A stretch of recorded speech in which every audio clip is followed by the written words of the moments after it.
Com um estrondo ensurdecedor, a pesada porta de carvalho maciço da suíte presidencial do hotel de luxo em Lisboa pareceu ter sido atingida por um ariete. Toda a moldura da porta tremeu violentamente. Entre farpas de madeira voando, a fechadura foi arrebentada de forma brutal. A porta inteira bateu contra a parede interna, emitindo um gemido surdo. Os flashes cegantes das câmaras, como tubarões que sentiram o cheiro de sangue, invadiram o quarto freneticamente. Eles teceram uma teia branca de luz diante dos meus olhos. Instintivamente, semicerrei os olhos. Só depois de me adaptar à luz é que consegui ver a farsa à porta. O meu marido, Pedro Carvalho, estava parado ali com uma expressão de profunda mágoa. Ao lado dele estava Beatriz Silva, a sua confidente, a sua amiga pura e imaculada. Neste momento, ela apoiava-se fragilmente no peito dele. Com uma mão, cobria a boca de forma exagerada, com os olhos arregalados, repletos de um choque puritano. A outra mão dela ainda se agarrava firmemente ao braço de Pedro, como se estivesse a marcar território. Meu Deus, Pedro! Eu mal posso acreditar. A Inês, como é que ela pôde? A voz de Beatriz não era alta, mas tinha uma capacidade de penetração estudada, feita de propósito para que todos os jornalistas presentes ouvissem claramente. O final da frase ainda carregava um leve e quase imperceptível tom de choro. A atuação de Pedro era ainda superior. O seu rosto bonito estava coberto de raiva e desilusão pela traição. A mão que apontava para mim tremia ligeiramente, como se eu fosse a pior pecadora do mundo. Inês Tavares, eu enganei-me a teu respeito. Eu pensava que eras apenas caprichosa. Nunca imaginei que fosses tão baixa. Por dinheiro, até para a cama deste tipo tu rastejas. A voz dele estava carregada de superioridade moral. Cada palavra era como um prego envenenado, a tentar pregar-me ao pilar da vergonha. Os obturadores das câmaras dos jornalistas disparavam sem parar. Apontavam para mim e apontavam para eles. Beatriz escondeu o rosto no peito de Pedro, no momento exato. Os seus ombros tremiam, como se tivesse sofrido a maior injustiça do mundo. E Pedro agia como um cavaleiro a proteger a sua princesa. Dava palmadinhas suaves nas costas dela, enquanto o olhar que me dirigia ficava cada vez mais enojado. Que bela cena de apanhados na cama. Um guião perfeito. Atores dedicados. Um público muito cooperativo. Só foi pena terem escolhido a protagonista errada. Eu não chorei, não fiz escândalo, nem sequer mostrei o pânico que eles esperavam. Apenas fiquei sentada calmamente no sofá. O hobby de seda feito à mão que eu usava não tinha um único vinco. Cruzei as pernas com uma postura elegante, como se a farsa à minha frente não passasse de uma peça de teatro aborrecida. Peguei no copo de vinho tinto à minha frente e agitei-o suavemente. O líquido vermelho escuro desenhou belos arcos nas paredes de cristal. O meu olhar passou pelo rosto hipócrita de Pedro e pousou em Beatriz. Na noite passada, tinha sido ela a adulterar o copo que eu bebi. Pedro, não te irrites. Não vale a pena por uma mulher destas. Beatriz continuava a aconselhar com falsa compaixão, mas pelo canto do olho lançava-me olhares furtivos, cheios da presunção de uma vencedora. Pedro respirou fundo, parecendo finalmente ter tomado uma decisão. Tirou um documento das mãos do assistente e atirou-o com força contra a mesa de centro à minha frente. As folhas espalharam-se pelo chão. Inês, assina. A voz dele era fria como gelo. Isto é o acordo de divórcio. Sai sem um cêntimo. Em nome dos nossos 3 anos de casamento. Desde que admitas obedientemente que és uma leviana, que rastejaste de livre vontade para a cama do patrão e limpes o nome da Bia. Posso não divulgar as tuas fotografias nojentas na internet. O patrão de quem ele falava era o rei sem coroa do submundo de Lisboa, um homem conhecido pela sua brutalidade e mão de ferro. Todos diziam que nenhuma mulher que caísse nas suas mãos saía ilesa. Enviar-me para a cama de um homem desses. Pedro, és mesmo um marido exemplar.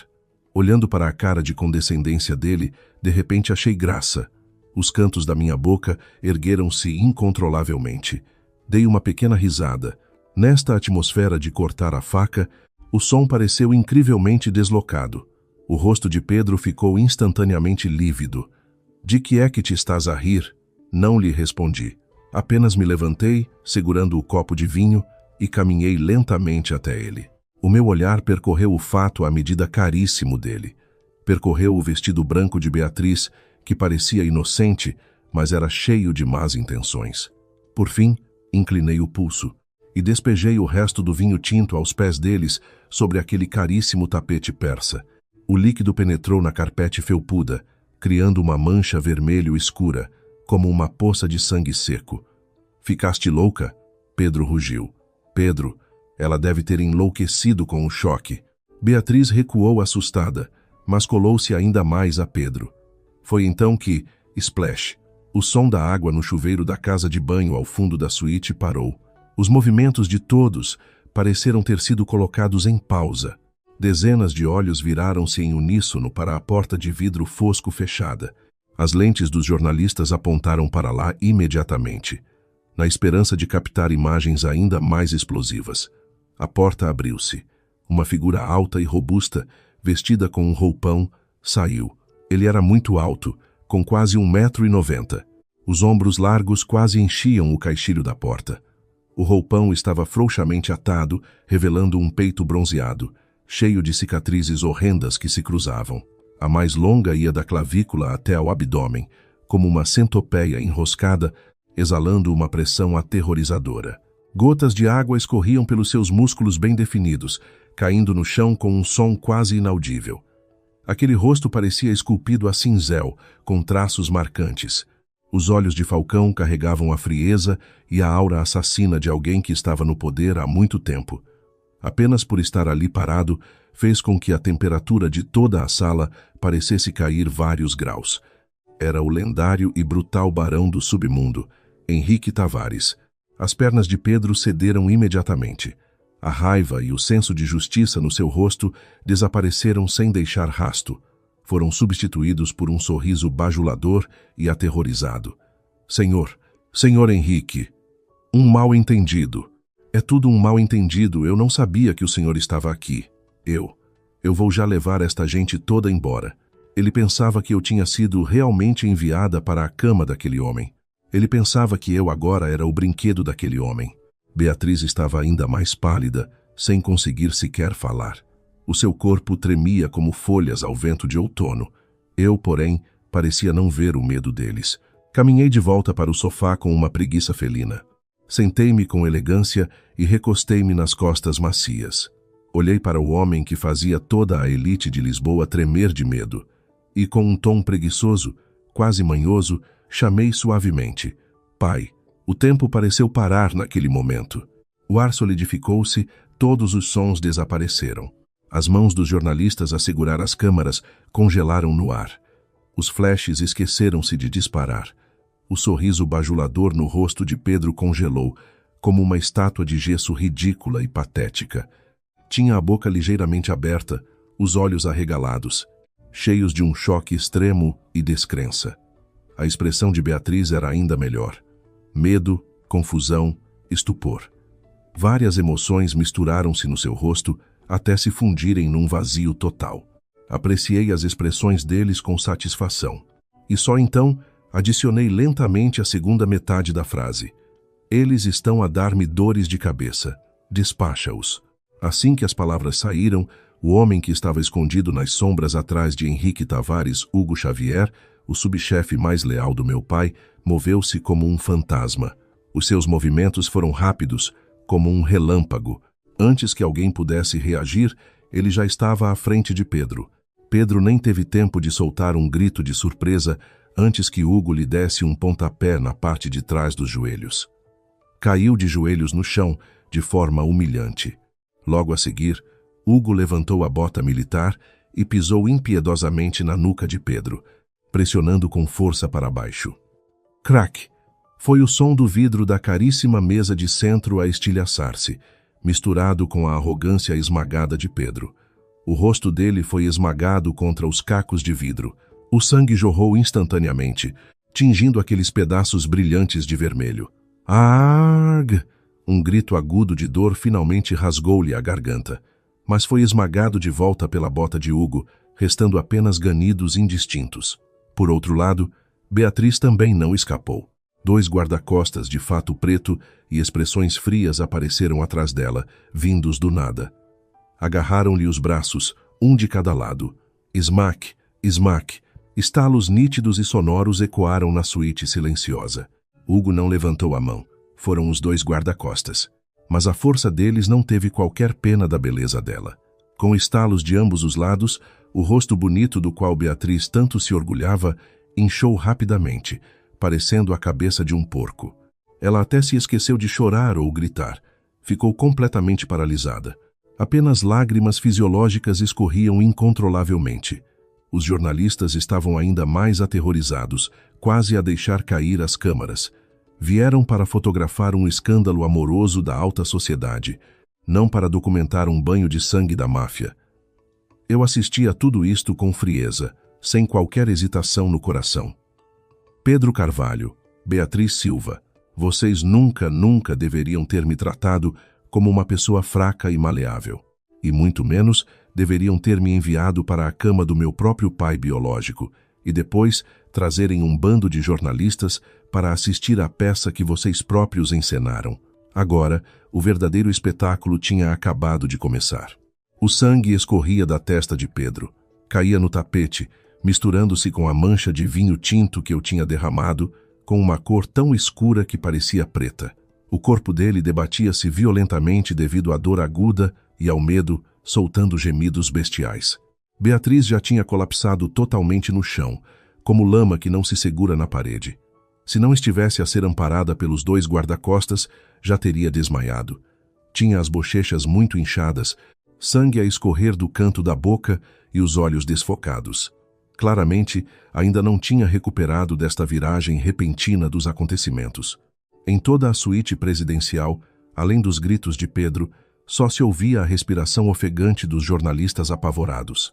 Estavam todos pálidos, com os braços a tremer a segurar as câmaras, sem saber se avançavam ou se recuavam. Desejavam poder ficar invisíveis ali mesmo. Chega. Meu pai, Henrique Tavares, finalmente falou. A sua voz era profunda e rouca, como ferro enferrujado a roçar. Embora o volume não fosse alto, trazia uma autoridade inquestionável. O pé de Hugo saiu imediatamente da cabeça de Pedro e, de forma silenciosa como chegou, recuou para trás do meu pai, como se aquele demônio impiedoso de há pouco não fosse ele. Pedro teve uma oportunidade para respirar e recuou rapidamente usando as mãos e os pés, afastando-se dos vidros partidos. Tinha o rosto coberto de sangue e o cabelo desgrenhado colado às feridas. Uma figura absolutamente patética. No entanto, a arrogância e a estupidez estavam-lhe gravadas nos ossos.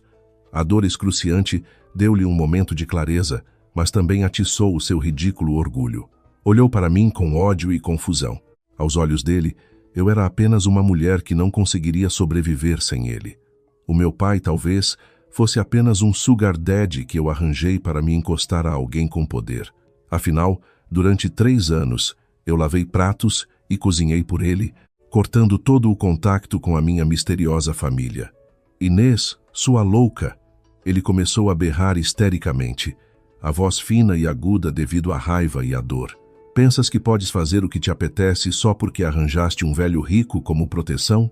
Fica a saber que estamos numa sociedade civilizada. Isto é agressão premeditada. Eu vou chamar a polícia. Vou mandar-vos a todos para a prisão. Enquanto gritava, debatia-se para tirar o telemóvel do bolso. As suas mãos tremiam tanto que precisou de várias tentativas para desbloquear o ecrã. Como se tivesse agarrado a última tábua de salvação, ligou sem hesitar para a polícia e até colocou em altifalante. Alô?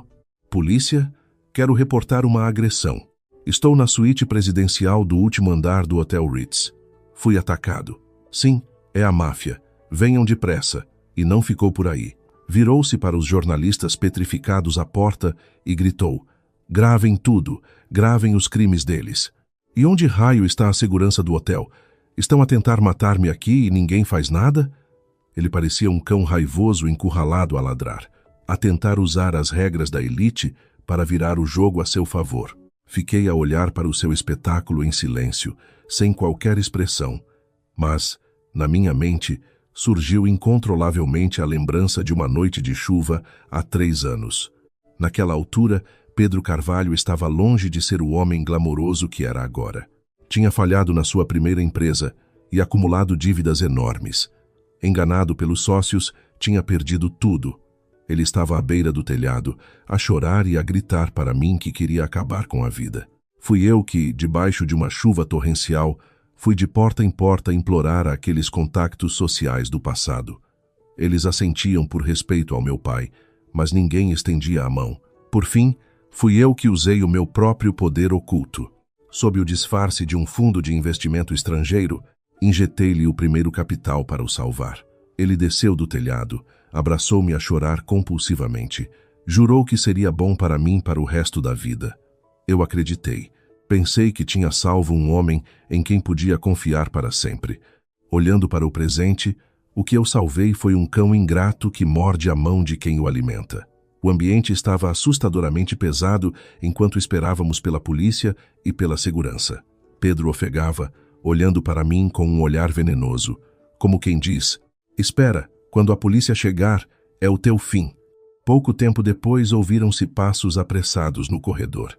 Os primeiros a chegar foram os seguranças do hotel, liderados pelo diretor de segurança, um homem de meia idade com aspecto competente. Logo atrás, vários polícias fardados. O líder deles, com insígnias no ombro, era um subcomissário da divisão local. Ao vê-los, os olhos de Pedro iluminaram-se, como se tivesse visto o Salvador. Rastejou até eles, apontando para o meu pai e acusando com a voz rouca: "Senhor agente, foi ele. Ele mandou os capangas baterem-me. E ela, a Inês, estão todos juntos. Olhem para os meus ferimentos. Prendam-nos a todos." O diretor de segurança do hotel também viu o cenário sangrento e mudou de expressão. Estava prestes a intervir para questionar a situação. Mas, no segundo seguinte, uma cena que deixou Pedro e todos os jornalistas boquiabertos aconteceu. Aquele diretor de segurança, habituado a ter a última palavra no hotel, paralisou assim que viu claramente o rosto do meu pai, como se tivesse sido atingido por um raio. De imediato, com uma velocidade quase ditada pelo pânico, arranjou a gola do fato, avançou rapidamente e curvou-se de forma profunda e respeitosa perante o meu pai. Uma vênia perfeita de 90 graus. Senhor Tavares, o que o traz por aqui? O que aconteceu? Foi uma falha na nossa segurança. Peço perdão pelo incômodo." A voz dele estava carregada de pavor.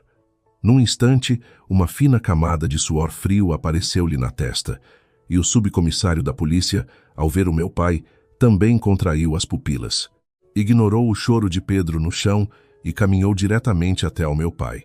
Pôs-se em sentido, fez a saudação militar. Embora a postura fosse padrão, o tom carregava um misto de respeito e cautela. "Senhor Tavares, recebemos uma chamada a reportar um distúrbio. Viemos verificar. Como o senhor achar melhor proceder?" A boca de Pedro voltou a abrir-se num perfeito ó.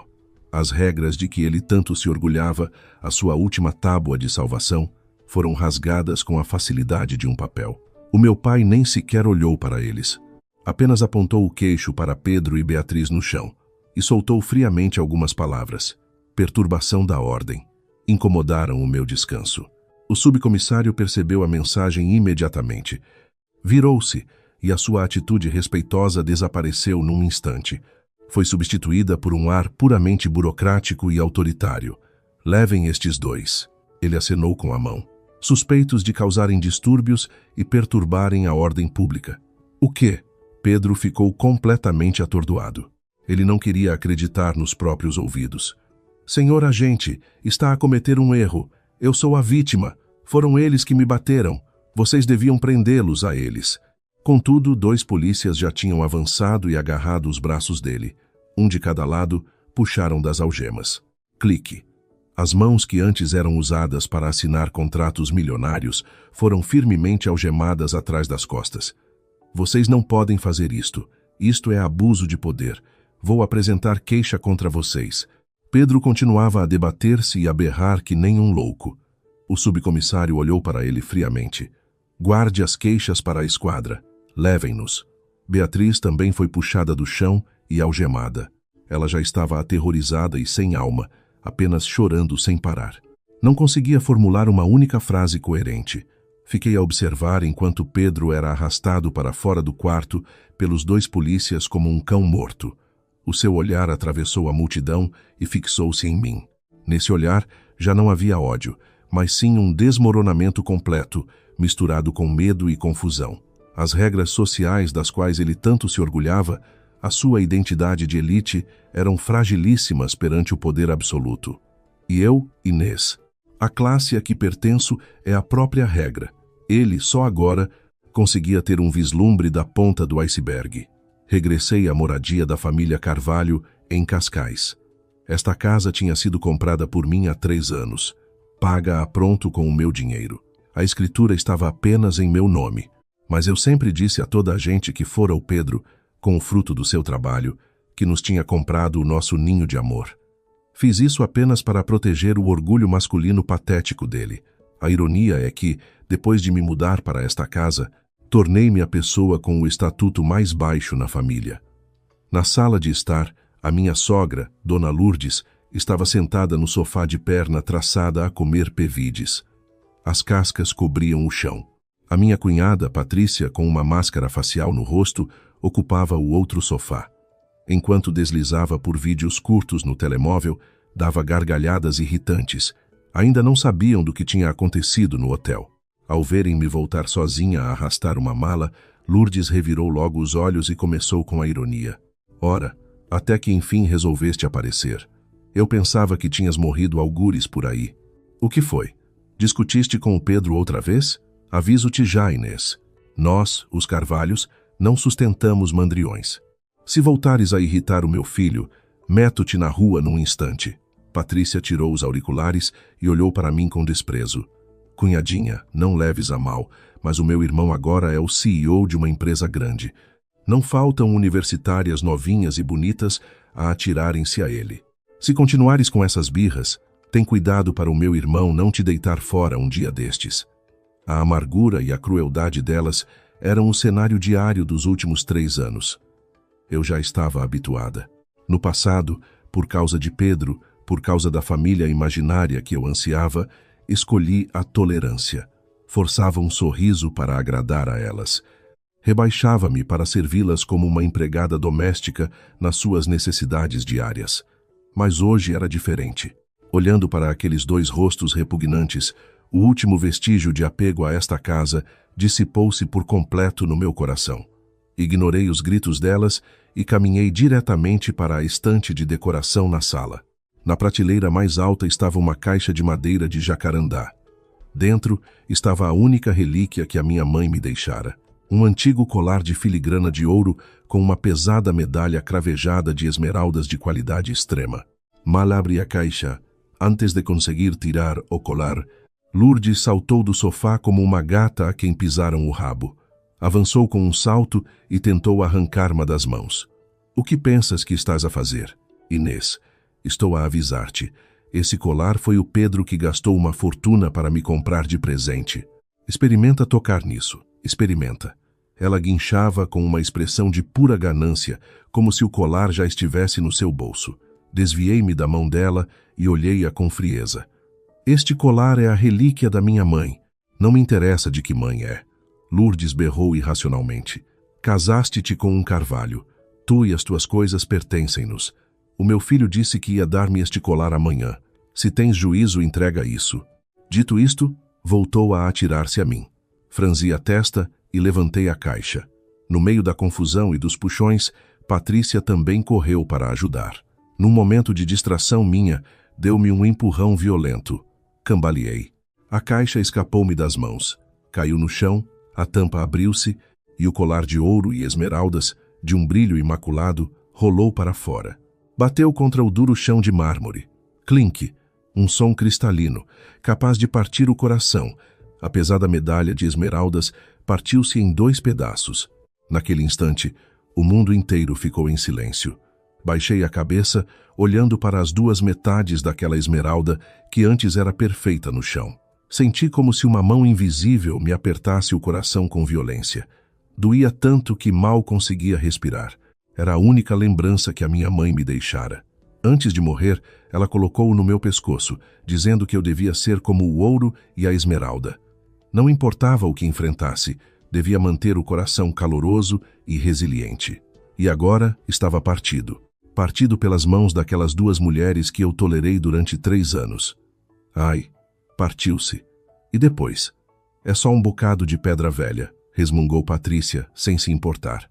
Olha, assim o meu irmão pode comprar-te um melhor amanhã para ti, mãe. Uma pulseira de diamantes da Cartier não seria muito melhor do que isto? Lourdes também recuperou os sentidos e, longe de sentir culpa, culpou a vítima. Estás a ver o que fizeste? Tiveste de te pôr a lutar conosco. Agora partiu-se. Estás satisfeita? Aviso-te já, esta dívida não fica assim. Quando o Pedro voltar, vou mandar-lhe ensinar-te uma lição. Ensinar-me uma lição? Levantei lentamente a cabeça, olhando para os 2 rostos sem o menor remorso. Eu sorri. Um sorriso frio como gelo. Um sorriso que lhes começou a causar arrepios. Do que te estás a rir? Lourdes recuou instintivamente um passo. Não lhe respondi. O meu olhar fixou-se no saco de tacos de golfe encostado perto da porta. Eram os tacos que o Pedro comprara para se armar em importante. Nunca tinham sido usados. Caminhei passo a passo e puxei de um taco de madeira número 1. O metal frio na minha mão despertou um impulso sangrento e há muito adormecido no fundo do meu corpo. Inês, o que vais fazer? Atreve-te! O grito de Lourdes revelou a sua cobardia mascarada de força. Respondi-lhe com ação. Levantei o taco e, com todas as minhas forças, esmaguei-o contra o gigantesco televisor de ecrã plano que estava diante delas. Crash! O ecrã rebentou instantaneamente. O líquido negro escorreu com um som efervescente. Isto era apenas o começo. Como se estivesse louca, brandi o taco de golfe e destruí tudo nesta casa que outrora decorei com tanto cuidado. As caras jarras antigas, o lustre de cristal, a garrafeira de vinhos pela qual Pedro tanto se orgulhava. Diante de mim, transformaram-se em cacos sem valor. Ah, louca! Sua louca! Os gritos de Lourdes e Patrícia tornaram-se a companhia perfeita para a minha sinfonia de destruição. Patrícia tentou avançar para me deter. Sem olhar para trás, dei-lhe um pontapé perfeito com o calcanhar direto no estômago. Ela soltou um grito e voou como uma boneca de trapos. Bateu com estrondo contra a parede e não se conseguiu levantar durante um bom bocado. Lourdes caiu sentada no chão de terror, a apontar para mim com os lábios a tremer, incapaz de dizer uma palavra. Atirei o taco de golfe já torto para o chão. Caminhei lentamente até ela, baixei-me e apanhei as 2 metades da relíquia da minha mãe. Depois, à frente dos olhos dela, tirei do pulso a pulseira intacta que o pai me dera e atirei-a violentamente contra o chão. Craque! Mais um estalo seco. Olhando para os olhos aterrorizados de Lourdes, a minha voz era tão fria como os ventos gélidos da Sibéria. A minha mãe deixou-me este colar perfeito. Agora está feito em pedaços com esta casa. Dito isto, levantei-me e, pisando nos destroços, caminhei em direção a Lourdes, caída no chão. Sob o olhar apavorado dela, levantei o pé. E com o salto da minha sapata fina, pisei com toda a força as costas da mão dela. Arga! Lourdes soltou um guincho digno de um porco no matadouro.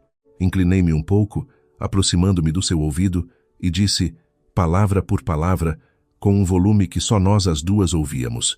Fui eu que comprei esta casa. Durante 3 anos, cada cêntimo que gastaram foi meu. Agora não me apetece brincar mais. Vocês é que vão para a rua.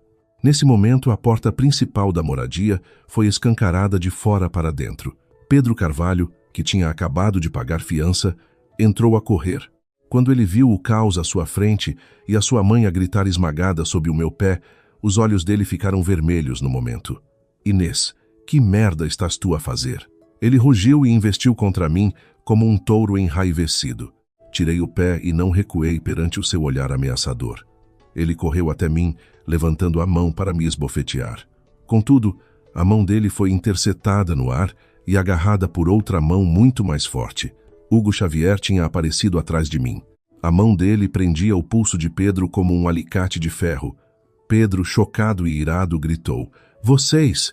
Antes que pudesse acabar a frase, Uma fila de Rolls Royces negros chegou silenciosamente à porta da vivenda. As portas dos carros abriram-se e mais de 10 guarda-costas de fato preto saíram, pondo-se em formação rigorosa e solene junto aos veículos. Aquele cenário deixou Pedro completamente aturdido. Ele finalmente percebeu que eu não estava a brincar. Inês, afinal, o que queres? O tom de voz dele amoleceu, trazendo um toque de medo quase imperceptível. Não olhei para ele. Baixei-me com cuidado, recolhi os pedaços da relíquia, envolvi-os num lenço de seda e guardei-os na minha carteira. Feito isso, levantei a cabeça e olhei para ele calmamente, como se olhasse para um estranho. Divórcio. Impossível. Pedro recusou sem pensar. Não concordo. Vais concordar, eu disse com leveza. Ele agiu como se tivesse ouvido a maior piada do mundo. Inês, sem mim, és apenas uma dona de casa inútil. Não tens trabalho, não tens rendimentos. Hoje de manhã, até te cortei todos os cartões bancários em teu nome. Quero ver quantos dias consegues sobreviver. Ele achava que controlava a minha vida financeira. Pensava que esta última ameaça faria com que eu me rendesse. Olhei para o ar idiota e excessivamente confiante dele e já nem tive forças para me rir. Virei as costas e, perante o olhar de todos, caminhei lentamente até ao Rolls Royce Phantom que liderava a comitiva. Hugo abriu-me a porta. Entrei. No segundo antes da porta se fechar, olhei-o pelo vidro uma última vez. Pedro, aproveita os teus últimos momentos de liberdade. Dito isto, deixei de olhar para ele. O comboio de carros arrancou e afastou-se, deixando para trás Pedro e a sua família no meio da casa destroçada, parados como estátuas ridículas. A vingança de Pedro veio rápido, bem condizente com a sua mentalidade tacanha. Ele estava certo de que, sem ele, eu morreria como um peixe fora de água em poucos dias. Para acelerar a minha morte, usou todos os contactos que fizera no mundo dos negócios em Lisboa nos últimos anos. Avisou todos os recursos humanos e agências de recrutamento da capital de que Inês era uma mulher promíscua e de mau caractere, de quem ele já se tinha livrado. Quem se atrever a contratá-la vai ter o Grupo Carvalho como inimigo. Ele até foi ao ponto de enviar um currículo meu completamente falsificado. Nele, a minha maior qualificação escolar era dona de casa e a única experiência profissional era servir o marido e a família. Ele não só queria cortar os meus meios de subsistência, como também esmagar a minha dignidade, fazer com que eu fosse humilhada e voltasse rastejando e cheia de fome para lhe implorar asilo. Por isso, telefonava-me dezenas de vezes por dia. Ora insultava-me, ora gozava comigo. Inês, já arranjaste trabalho? Queres que te recomende como mulher há dias? Com a tua experiência, deves ser boa. Não dizes nada? Já não tens dinheiro para comer? Implora. Põe-te de joelhos e implora-me, e talvez considere dar-te um prato de comida por dia. Eu digo-te, não há nenhuma empresa em Portugal que te queira. Nunca vais conseguir dar a volta por cima. A todos estes assédios, não dei resposta. Bloqueei todos os números dele diretamente, porque eu sabia que não valia a pena raciocinar com uma formiga prestes a ser esmagada. No terceiro dia, depois de sair da casa em Cascais, voltei a outro lugar. Sede da Tavares SGPS. Um arranha-céus erguia-se no centro financeiro de Lisboa, no Parque das Nações, um edifício de mais de 100 andares, totalmente revestido por uma fachada de vidro negro. O ponto de referência da cidade e o maior símbolo de poder e riqueza. Troquei as roupas casuais e vesti um fato preto da Dior de corte impecável. Calcei uns saltos altos da Jimmy Choo e entrei naquele edifício do qual estivera ausente por 3 anos. Os seguranças à porta ficaram surpreendidos ao início, mas rapidamente me reconheceram, endireitaram as costas e baixaram a cabeça com respeito. Senhora Inês. Fiz um leve aceno com a cabeça e fui diretamente para o elevador privado do Conselho de Administração, que exigia verificação de íris e impressão digital. Na enorme sala de reuniões redonda do último andar, dezenas de homens de fato estavam sentados à volta da longa mesa. Eram a cúpula diretiva do Grupo Tavares. Qualquer um deles era uma figura de topo, capaz de abalar o mercado financeiro português. No momento em que a porta se abriu e eu entrei, a sala, antes repleta de debates acalorados, ficou em silêncio absoluto. Os olhares de todos fixaram-se em mim. No segundo seguinte, liderados pelo CEO do grupo, todos se levantaram em uníssono, curvaram-se e disseram numa voz forte e respeitosa: Senhora, durante 3 anos, para estar com o Pedro, despi esta armadura de poder. Escondi todo o meu brilho e fechei-me na cozinha, desempenhando o papel da esposa dócil e virtuosa. Pensava que os meus sacrifícios comprariam uma felicidade simples e pacífica.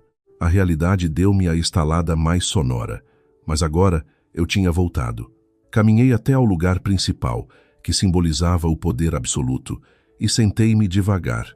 O meu olhar percorreu todos os presentes e parou no CEO. Traz-me todos os relatórios financeiros do Grupo Carvalho dos últimos 3 anos e também todos os dados da cadeia de fornecedores. A minha voz não era alta, mas tinha um tom de ordem inquestionável. Sim, senhora Inês. O CEO assentiu imediatamente, fazendo um sinal ao assistente ao lado. Em menos de 5 minutos, um tablet foi colocado à minha frente. Continha tudo sobre o Grupo Carvalho, tão detalhado que dizia até onde o Pedro comera no dia a dia. Comecei a ler tudo com rapidez. Nos últimos anos, o Grupo Carvalho tinha realmente prosperado. Especialmente na área das energias renováveis, transformou-se no cavalo negro da indústria. Por causa disso, Pedro foi aclamado pela imprensa econômica como um jovem talento e um prodígio dos negócios. O que ele não sabia era que, se as coisas lhe corriam bem, era porque o meu pai tinha eliminado discretamente todos os obstáculos. Os chamados grandes projetos que ele conseguia eram apenas os ossos atirados ao chão pelo Grupo Tavares depois de comer a carne. Agora, a maior garantia de Pedro vinha de um investimento prestes a entrar de 10 milhões de euros da Global Atlântico Capital. Com esse dinheiro, o Grupo Carvalho abriria o capital em bolsa e o patrimônio de Pedro daria um salto astronômico. Era por causa disso que ele se atrevia a ser tão descarado comigo. Olhei para o nome Global Atlântico Capital no ecrã e um sorriso frio formou-se nos meus lábios. A Global Atlântico Capital é uma subsidiária detida a 100% por nós, não é? Levantei a cabeça e perguntei ao CEO. O CEO respondeu com respeito: Sim, senhora. O presidente da Global Atlântico, Sr. Marques, entregou um convite na semana passada para jantar consigo, mas a senhora recusou, alegando falta de tempo. A sério? Bati distraidamente com o dedo na mesa. Já me recordo. Fiz uma pausa e depois, com um tom leve e despreocupado, dei a minha primeira ordem. Enviem o aviso. O investimento da Global Atlântico está cancelado. Na sala, fazia-se um silêncio em que se ouvia uma agulha a cair. Todos prenderam a respiração e ninguém levantou nenhuma objeção. Olhei pela janela para a vista esplêndida de Lisboa aos meus pés e adicionei a minha segunda ordem. Bloqueiem todos os parceiros e a cadeia de abastecimento do Grupo Carvalho. Congelem os projetos em curso. Quero a empresa dele reduzida a uma casca oca em 24 horas. Entendido? O CEO anuiu e começou imediatamente a ligar e a distribuir as tarefas. Encostei-me à cadeira e fechei os olhos. Pedro, tu pensavas que estavas a cancelar uma dona de casa indefesa. Estavas muito enganado. Provocaste a verdadeira rainha deste império financeiro. O jogo só começou verdadeiramente agora. O teu império comercial de que tanto te orgulhas não passa de um castelo de areia que eu esmago quando quiser. Quero ver qual será a tua expressão de jovem talento quando o teu castelo cair. O pânico do Pedro veio ainda mais cedo do que eu previ. A notícia de que a Global Atlântico retirara o financiamento explodiu como uma bomba no Grupo Carvalho. Logo de seguida, os fornecedores e os clientes começaram, em uníssono, a rasgar contratos unilateralmente. Os bancos exigiam os pagamentos, os projetos pararam. Numa noite, o fluxo de caixa ficou na corda bamba. Pedro ficou desesperado como uma barata tonta. Ligou loucamente para o presidente Marques da Global Atlântico, mas este nem se deu ao trabalho de dar uma desculpa, simplesmente desligou. Pedro não conseguia perceber por quê. Como é que de um dia para o outro o mundo inteiro se virou contra ele? O seu cérebro estúpido jamais associaria tudo isto à mulher há dias que ele próprio expulsara de casa. Para tentar salvar a situação, ele soube que haveria um evento de gala muito restrito no Casino do Estoril. Toda a fina flor da sociedade financeira lisboeta estaria presente. E dizia-se que o presidente da Global Atlântico estaria lá. Pedro encarou isso como a sua última salvação. Levou Beatriz, vestida a rigor, e lutou ferozmente por um bilhete de entrada para ambos. E eu, como a verdadeira anfitriã daquele evento, já estava na suíte superior a observar pelo ecrã de videovigilância as suas tentativas inúteis e ridículas de salvar o próprio pescoço. Antes do jantar de gala começar, decidi ir à casa de banho. Ao sair da suíte de apoio, dei de caras com Beatriz na esquina do corredor. Ela usava um vestido branco de alta costura, com um colar de pérolas gigante, maquilhagem perfeita, com um certo ar de donzela recatada. Ao ver-me, ela parou surpreendida e, de imediato, mostrou um sorriso de puro desprezo e sarcasmo. Olhou-me de cima a baixo, os olhos a cortarem como facas. Ora, ora, não é a Inês? Ela disse com aquele tom finório e estridente, como pregos num quadro de ardósia. Um sítio destes é para gente como tu? Como é? O Pedro pôs-te na rua, não tens para onde ir, e vieste para aqui servir à mesa. Ela presumiu que o simples vestido preto de noite que eu usava era o uniforme de empregada do evento. Não me apeteceu gastar saliva com ela e tentei contorná-la, mas ela não recuou e colocou-se no meu caminho. Com uma taça de champanhe na mão, agitou-a na minha cara com um olhar provocador. Então, andaste uns dias armada em senhora rica e já esqueceste a educação básica? Não cumprimentas a futura senhora Carvalho? Parei de andar e fitei-a com frieza. Afasta-te. Não me afasto. E então, vais fazer o quê? A cara de Beatriz mostrava toda a sua prepotência. Aviso-te já, Inês. O Pedro vai divorciar-se de ti num instante para casar comigo. E quando isso acontecer, eu serei a verdadeira patroa do Grupo Carvalho. E tu, não passas de uma cadela chutada de casa. Quanto mais falava, mais empolgada ficava. A mão a segurar o copo tremia de intenção maliciosa. Parecia que, no momento seguinte, me atiraria a bebida para cima. Eu sabia que ela me queria humilhar à frente dos convidados e envergonhar-me publicamente. Noutras alturas, eu ter-me-ia desviado. Mas hoje, em vez disso, avancei para ela. No momento exato em que o pulso dela se inclinou para derramar o copo, dei-lhe um encontrão subtil. Splush! O champanhe gelado caiu quase todo no chão, mas uma parte salpicou para o casaco que eu trazia pelos ombros. Deixou uma mancha visível. Ai, desculpa, desculpa! Beatriz exclamou com falsidade, mas os seus olhos brilhavam de prazer. Não foi por mal. Foste tu que vieste contra mim. Nesse exato momento, Pedro chegou, atraído pelo barulho. Ao ver-me suja e Beatriz, num pretenso ar de assustada, começou imediatamente a acusar-me sem tentar perceber a história. Inês, estás a fazer outro escândalo aqui? Uma reles criada que conseguiu arranjar trabalho à rasca e ainda se atreve a maltratar a Bia? A sua pose sobranceira parecia a de um juiz. Olhou para a mancha na minha roupa com pena condescendente. Olha, eu proponho isto. Ajoelha-te, pede desculpa à Bia e eu falo com o gerente do hotel para te deixarem ficar aqui nas limpezas. Caso contrário, fazes as malas e sais pela mesma porta onde entraste. Ao nosso redor, já se tinham reunido vários convidados, a apontarem e a sussurrarem. Aquela não é a ex-mulher do CEO Pedro Carvalho? Dizem que foi expulsa de casa e olha a miséria em que caiu. Bem feito, foi ela quem teve amantes. Vejam só como o Dr. Pedro trata a atual namorada. Isso é que é amor verdadeiro. Ouvindo estes comentários absurdos e olhando para o par de patifes à minha frente a fazerem este teatrinho, não senti ponta de raiva. Apenas achei-os ridículos. Sorri, encarando a face presunçosa de Pedro. Espero que consigas continuar a sorrir daqui a bocado, disse tranquilamente. Virei as costas e caminhei em direção ao salão principal do evento. Alto lá! Eu não disse que podias ir. Pedro vociferou atrás de mim, mas Beatriz segurou-o. Deixa, amor. Não percas tempo com ela. Vamos entrar. O presidente Marques já deve ter chegado. O jantar começou. Sob a opulência dos tetos dourados do casino, chovia dinheiro e poder. Pedro deambulava que nem uma barata tonta, copo na mão, procurando o presidente Marques da Global Atlântico. Finalmente, o mestre de cerimônias subiu ao palco. Senhoras e senhores, com a maior ovação da noite, vamos receber a organizadora deste evento e a verdadeira dona da Global Atlântico Capital, a misteriosa senhora Inês Tavares. Todos os focos de luz voltaram-se para as escadas em caracol que desciam para o salão. Pedro e Beatriz esticaram o pescoço, cheios de esperança. Na cabeça deles, a misteriosa senhora Tavares seria a salvação dos seus problemas. Sob o olhar de toda a sala, despi o casaco manchado e fiquei apenas com o elegante vestido preto.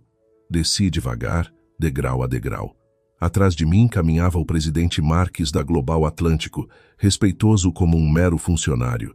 Quando cheguei a meio das escadas e as luzes me iluminaram perfeitamente a cara, a sala inteira mergulhou num silêncio mortal. As caras ficaram paralisadas, especialmente Pedro e Beatriz. Os seus queixos bateram no chão, os olhos quase lhes saíam das órbitas. A transição da esperança para o choque e, por fim, para as cinzas do desespero foi visível neles. Eles viam o poderoso Marques, aquele com quem eles fariam de tudo para jantar, dar-me o seu lugar na mesa central, e depois ficar atrás da minha cadeira como um mordomo submisso. Sentei-me no lugar que captava toda a atenção na sala. Peguei lentamente no guardanapo de linho. O meu olhar varreu a multidão em pânico, até fixar o Pedro, agora feito de pedra. Acenei-lhe com a mão, um sorriso gentil nos meus lábios. Pedro moveu-se como se estivesse hipnotizado ou forçado por alguma magia negra. Beatriz já não se aguentou e caiu sentada no tapete de luxo. "Senhor Pedro", murmurei, sorrindo e aceitando um documento entregue por Marques. Era o plano de negócios e de financiamento submetido pelo Grupo Carvalho. Eu já li a sua proposta. Um vislumbre de esperança ressurgiu no olhar de Pedro. É uma autêntica porcaria. O meu sorriso morreu no segundo seguinte, dando lugar ao gelo profundo. Perante toda a nata de elite de Lisboa, rasguei aquele plano lentamente, em duas partes, e deitei as partes para dentro de um caixote do lixo perto da mesa. "Senhor Marques", não voltei a olhar para o Pedro. Dirigi-me apenas a Marques. "Coloque estas duas pessoas fora daqui. Estão a arruinar a atmosfera do evento." "Com certeza, senhora." 2 enormes seguranças avançaram e arrastaram o Pedro, ainda catatônico, e a Beatriz, mole feito lama pelos braços e pernas, como cães mortos, para a porta do Salão Dourado. Naquele instante, a reputação social da qual Pedro tanto se orgulhava, a persona de gênio corporativo, caiu por terra juntamente com aqueles papéis rasgados. Ele tornara-se a maior piada em Lisboa, humilhado publicamente e deitado no lixo como um farrapo. Foi uma tortura muito pior do que morrer para alguém orgulhoso como ele. Ele percebeu de repente que a retirada do financiamento e a fuga em massa de investidores não fora um acidente. Fui eu, a mulher que ele achava que morreria sem a sua ajuda, mas devido à sua percepção perversa, continuava sem perceber quem eu era. Achava que se eu passei a comandar a Global Atlântico, foi porque me vendi para a cama de algum empresário rico e macabro. "Puta! És uma puta reles", ele berrou para o telemóvel do escuro de um apartamento arrendado. "Pensas que o poder do teu rabo pago dura quanto tempo? Juro, Inês, que vou fazer de ti a maior vergonha pública deste país." A reação dele já era previsível. Pouco depois, na internet começaram a surgir inúmeras denúncias em sites de fofocas e nas redes sociais portuguesas. Várias contas compradas lançaram lama, descreviam-me como a manipuladora promíscua. Escândalo. Ex-mulher do CEO Carvalho. Vende-se a Sugar Daddies para arruinar a empresa dele. A queda de uma mulher honesta para uma garota de programa de elite. Partilharam fotos adulteradas minhas ao lado de homens idosos em suítes de hotéis de luxo. Transformei-me no alvo principal do ódio online. Centenas de pessoas anônimas ofenderam-me no Instagram e Twitter, desejando-me a morte e praguejando as coisas mais vis. Beatriz também se aproveitou e encenou o papel de vítima no Facebook. Fez um grande texto, com choro pelo meio, detalhando como eu odiava o facto de que eles partilhavam o amor verdadeiro. A performance dela colocou gasolina no fogo do ódio virtual. Pedro pensava que as campanhas baratas, que costumam destruir as subcelebridades, me destruiriam a mim. Ele achava que o peso da condenação moral me faria quebrar. Foi ingênuo. Eu sentava-me no meu escritório em Lisboa a tomar café de especialidade enquanto olhava para as parvoíces nos ecrãs. "Senhora, Quer que o nosso gabinete de gestão de crises intervenha? O CEO estava ali zangado por mim. Em 30 minutos bloqueamos estas páginas. Não é necessário, pousei a chávena. Deixa-os espernear. Que a situação fique gigantesca. Quando eles julgarem que já colocaram todas as cartas na mesa, eu lanço a rede. Eu não me ia dar ao trabalho de tentar explicar à multidão irracional que não devia de ter feito o que fiz. Quanto mais explicas, mais eles gostam. Eu queria, pelo contrário, a obliteração total da existência do Pedro Carvalho. A bola de neve cresceu durante 3 dias. Durante 72 horas, Pedro e Beatriz sentiram o brilho dos holofotes. Foram chamados para entrevistas e exageraram o quão maus os meus ataques ao Grupo Carvalho tinham sido, desenhando a narrativa do casal mártir que se levanta contra o monopólio capital. Na terceira noite, o maior canal de transmissão em direto associado às redes portuguesas anunciou que passaria o direto da verdade do amor. No estúdio ou num sofá, as contas de Pedro e Beatriz iriam contar tudo a milhões de pessoas. Estavam ali de mãos dadas, a debitar histórias da carochinha do seu amor e as minhas maldades, e a comunidade inteira elogiava os pombinhos nos comentários. Foi nessa altura que o meu golpe fatal ocorreu. Sem enviar notificações legais, nem perder tempo em tribunais cíveis, liguei para o meu CEO e disse-lhe que começasse. Naquela plataforma onde milhares os elogiavam, de repente, surgiu um anúncio fulminante para todos os usuários. Aviso institucional. Daqui em diante, este conglomerado digital encontra-se detido a 100% pelo Grupo Tavares. E logo a seguir, aquele direto cheio de lágrimas foi banido à força da página inicial e colocado num ecrã negro, substituído por um vídeo novo colocado em lugar de destaque, fixado nas tendências portuguesas e internacionais. Título do vídeo: A Verdade Nua e Crua. Na primeira parte, estavam filmagens e áudios de câmaras secretas e conversas no Grupo Carvalho. Vídeos em alta definição de como Pedro Carvalho roubara fundos de projetos e escapara aos impostos portugueses através de esquemas falsos. E uma filmagem muito grotesca dele a drogar secretárias de clientes, empurrando-as nas camas. Na segunda parte do vídeo, Beatriz era o foco. O conteúdo eram provas concretas de transferências bancárias, transações sexuais com velhos e jovens diretores do Grupo Carvalho, assim como negociações explícitas de suborno sobre as campanhas difamatórias para arruinar o meu nome na internet. O último frame do vídeo consistia num press release oficial da Polícia Judiciária, PJ, e das Finanças de Lisboa. Um mandato oficial e a prisão de quem esteve à volta das fraudes do grupo de Pedro Carvalho. A internet não conseguiu reagir por uns 3 segundos. O volume de tráfego paralisou, e a seguir a explosão de respostas alterou toda a esfera mediática. Quem, num minuto, os ajudava? Agora enchia a cara de Pedro, de ódio e acusações 1000 vezes mais letais e assustadoras do que aquelas pelas quais eu tinha passado.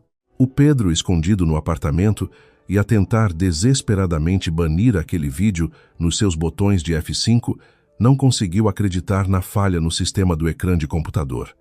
Estava a entrar em estado lunático. Não, eu desligo esta porcaria, desligo já, murmurava e digitava nos controlos fúteis até ouvir as trancas do apartamento sendo derrubadas com pontapés.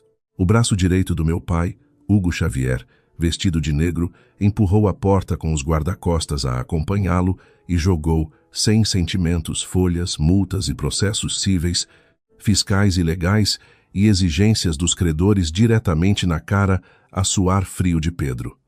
O senhor Pedro, o Hugo estava ereto e parecia focado num cadáver putrefato. A minha chefe mandou um simples recado. Acabou. E, ao som do choro do homem agachado no tapete, enquanto o Hugo avançou-lhe para cima para garantir que ele ficasse imóvel com o simples trincar das patas do ombro. Foi o grito derradeiro de um indivíduo a afundar no palco por si preparado que terminou ali, à frente dos meus seguranças que o deixaram atirado para arder em problemas eternos de justiça e falência. A ruína do Grupo Carvalho ocorreu com facilidade tremenda. Com todas as provas nos processos que revelavam crime organizado, lavagem de capital, era impossível para ele ter forma de voltar atrás com um novo empréstimo.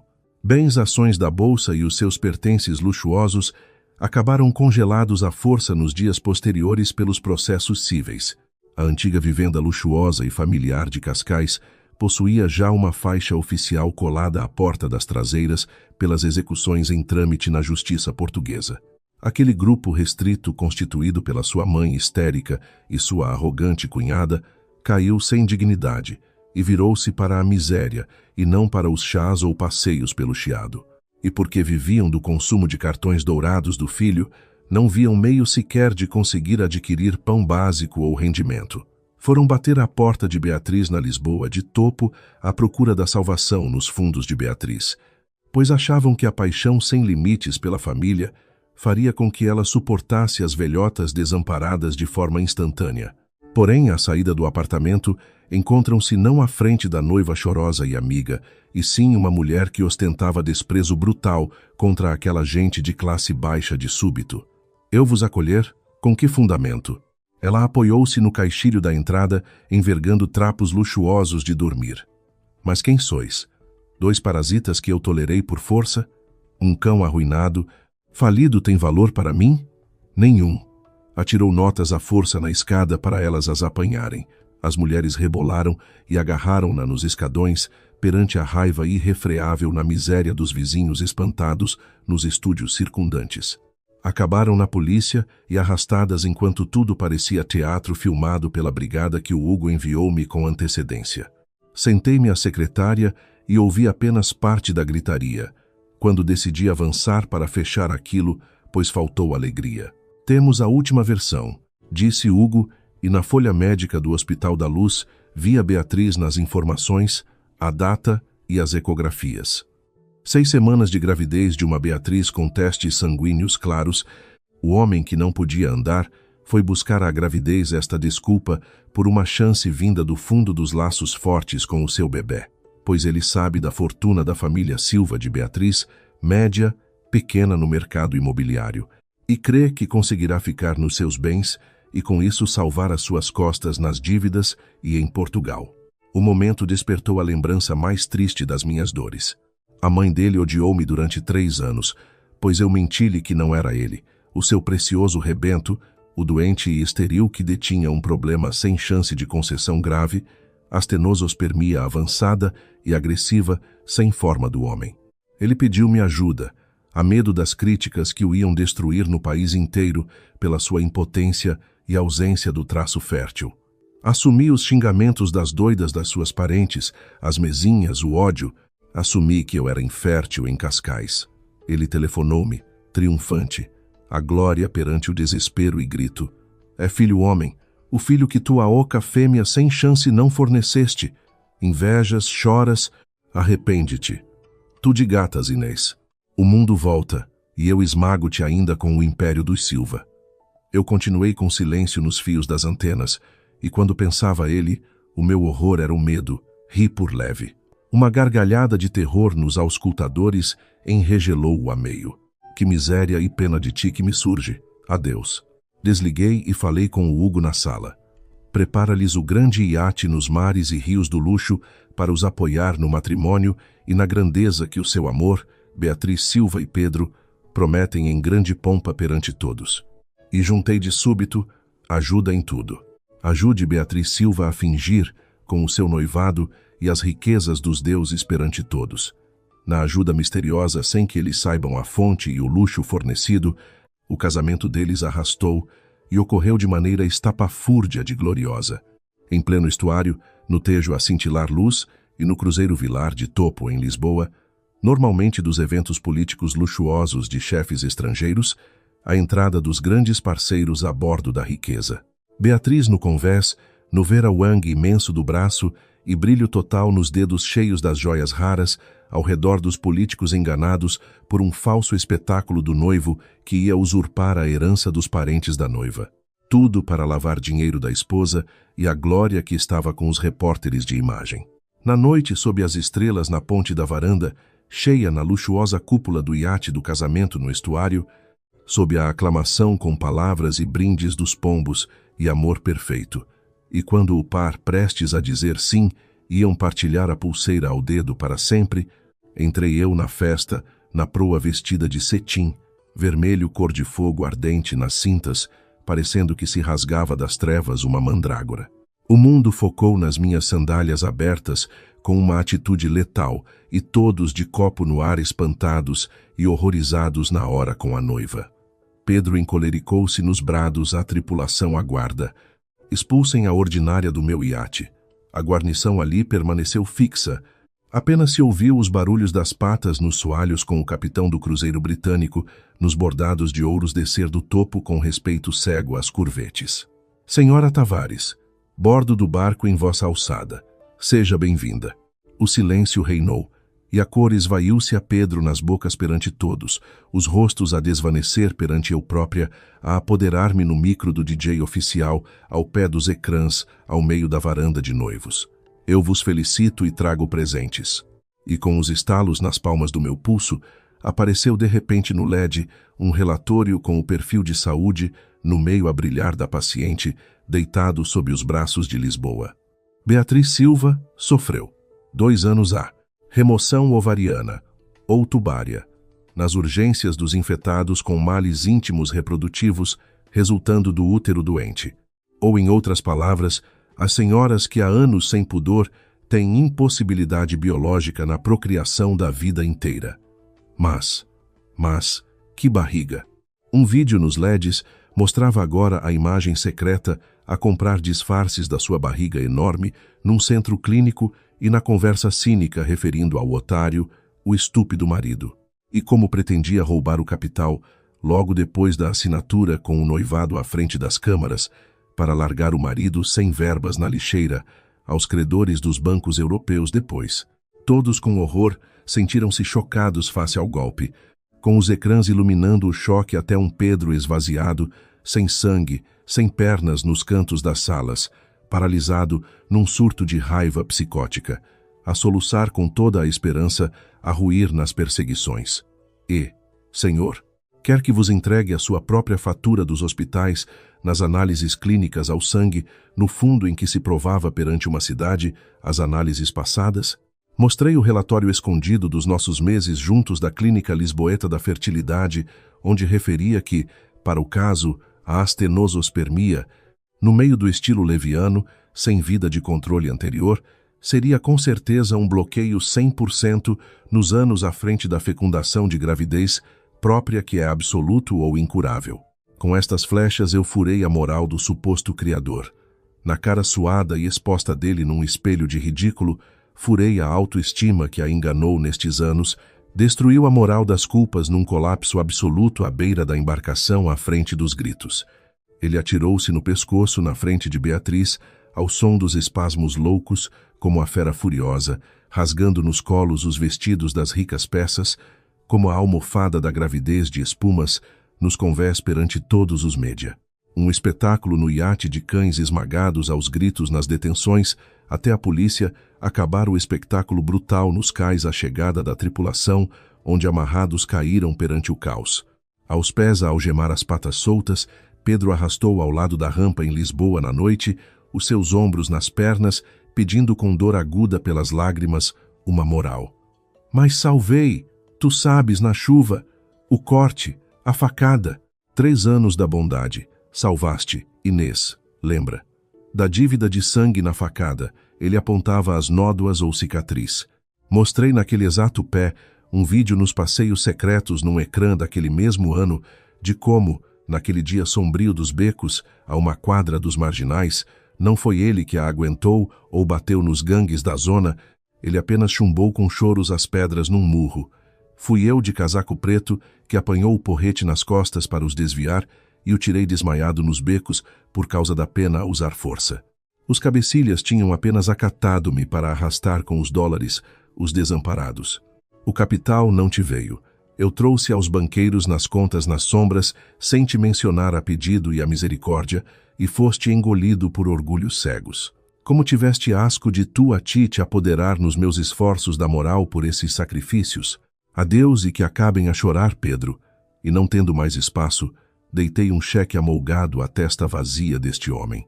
Deixei o esqueleto de alma, que era perante um avião particular, a subir do iate às hélices onde não via dor ou perdas atrás no horizonte, com as despesas e humilhações no país inteiro. A prisão do criminoso ou as 10 décadas sem fim aguardavam. A desgraça não os levou ainda a apanhar pena nas correntes fáceis, sem perdão, mas nas mãos dos tubarões e máfias em agiota, do crime onde o devedor não ficava impune. O mafioso Tuga chamado Ruka do Os Dragões de Chelas obteve-o para as malhas. Com dívidas ele serviu para se aliar e fazer traição de mim. Expondo onde eu, com um arranjo mensal frágil no cemitério dos prazeres, num dia fúnebre sem apoio, estava na memória perante a minha falecida progenitora, ao túmulo todos os meses, nas zonas isoladas das catacumbas em oração. O líder dos dragões viu a chance de anular a chefe nas fileiras secretas e destruir um rival forte nas minhas terras, como a força da família de Lisboa em mim, porque o idiota do Pedro sugeriu ser-me uma mulher dócil, vendida aos chefes apenas na cama, num esquema nas fofocas por dinheiro. Se ela sumir, o bairro de Alfama será teu no império dele, disse ao Ruka para vender uma saída. Hugo pedia para não ir sem Irmanens com medo dos gangues, com o cerco a armarem uma cilada na colina do cemitério, e mandei os cancelamentos da esquadra de reforços no meu comando. Precisamos de proteção ou defesas, disse ao escorrer dos suores do Hugo ao lembrar de quem, ao fazer os treinamentos e exercícios militares em missões, abatia 3 peritos de facção militar africana pelas minhas habilidades peritas. Sem questionar e assentindo submisso, acatou a ordem nos gabinetes. A chuva gélida fina a desfazer aos prantos, eu entrei sem mais nada no campo dos jazigos, molhada ao topo nos casacos longos perante as lajes de frio, depositando crisântemos as imagens na perda dolorosa à sepultura, ao sussurrar em prece: a mãe, perdão pelas falhas. Passos de 30 assassinos rodearam a colina sem vergonha à minha sombra, liderados por facas prateadas e machados, ao relampejar o brilho da crueldade e sangue na escuridão por homens cruéis, onde me apontaram as provocações. Ruka no topo ria na chuva de gozo ao som da morte. Eis a famosa do Tavares, sem ninguém, rende-te às noitadas e fica para o meu leito de carne. O bando de criminosos ladrava com piadas fáceis à beira da vitória no chão escuro. Com um riso suave aos ares do cemitério num movimento frio, eu me esquivei sem peso dos ventos negros, despi o gabardine nas covas, nas poças de pedra, para expor a roupa justa, tática armada, debaixo de escuridão profunda, sem dar chances com os cotovelos letais. As costelas dos rudes sentiam os choques fraturados, sem que eles ouvissem sequer dos meus arranques, com pontapés letais aos pés, nos golpes que partiam nas lajes das abóbadas, os punhos com estalidos horríveis a voar sob as cabeças das lixeiras no esgoto, aos deitados por terra e esmagados no asfalto. Com força bruta. De 10 minutos não demoraram.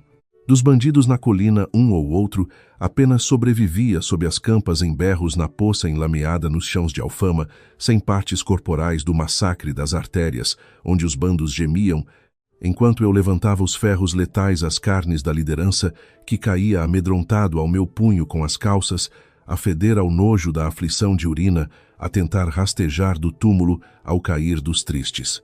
E as minhas lâminas arrancavam dos capangas as canelas fora, perante a ameaça proferida, regressa a covardia e avisa as caras das lixeiras do inferno do chefe teu para lavar pescoço em casa.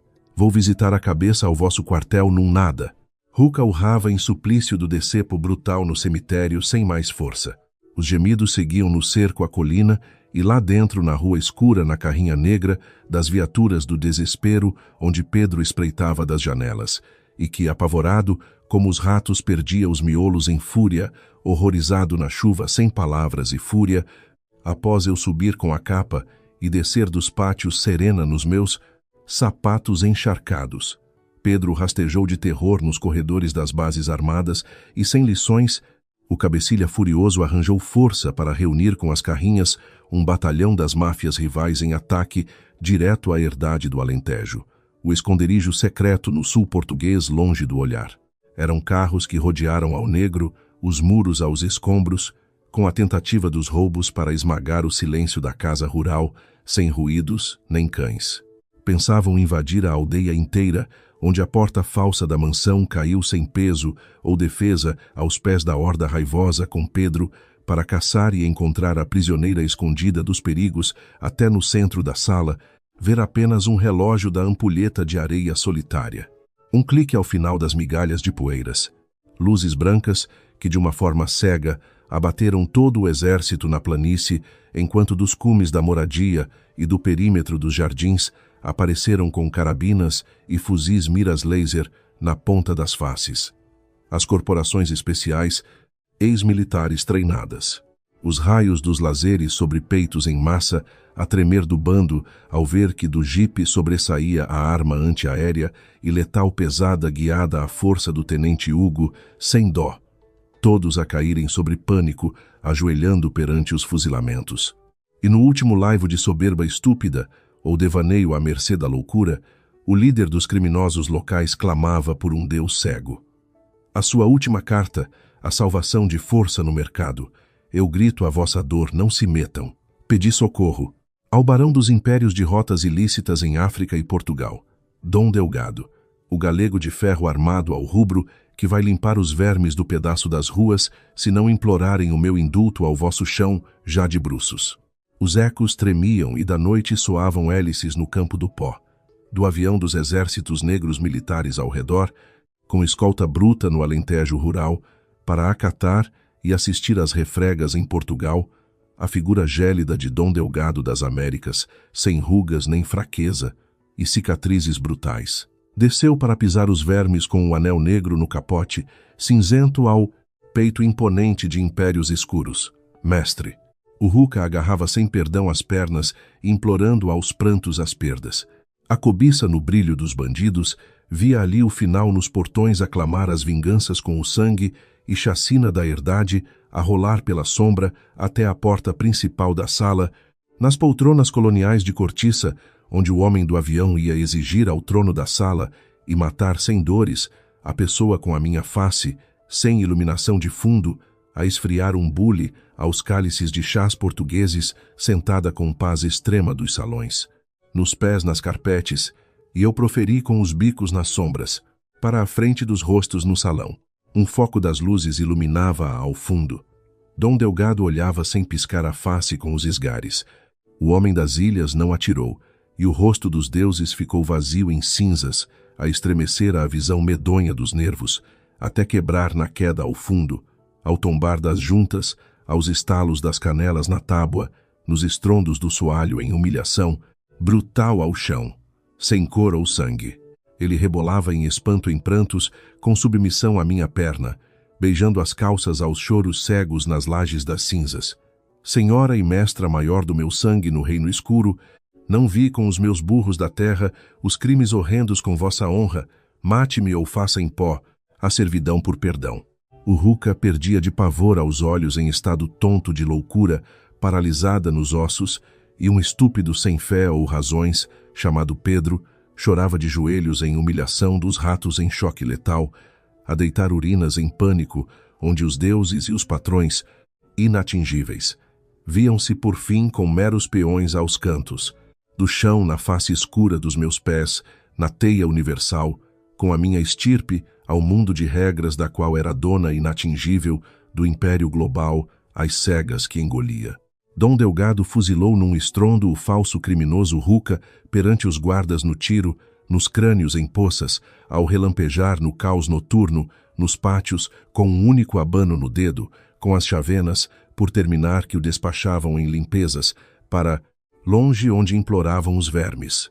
Beatriz, incluída trazida, em grilhões após noites na lama, para a final condenação dos crimes aos suores, e aos ecos das condenações, decidi por último, sem piscar remorso, que os pilares da condenação final os afogasse, amontoados nos buracos e nos fossos de Angola, a mina do betão armado vivo, as âncoras dos túmulos vivos, na sepultura brutal africana, ao fundo nas trevas do trabalho duro, amordaçado à terra, num castigo do horror sem escapatórias, das lixeiras no escuro longe das graças de Portugal. Atirei nos salões do fogo acesso ao alpendre, alentejando a aliança pífia na prata fraca aos chãos do passado. Derretia as mágoas nos fundos pretos da fornalha para dar vez no brilho à prata grossa negra com as insígnias do Grupo Tavares cravadas das brasas perante o mestre Hugo, prostrado de joelhos na oferta que se enfiava, e assentou perfeitamente justa a polegar frio de mim nas cinzas das minhas marcas, sem voltar aos olhares de cadáveres ao fundo dos muros de Alentejo. E os Rolls Royce aos campos da planície deixavam a luz das noites nos campos limpos, os passos perdidos na minha senda de rainha absoluta e feroz. Nas trevas onde os deuses criam os limites do sangue no trono cravado,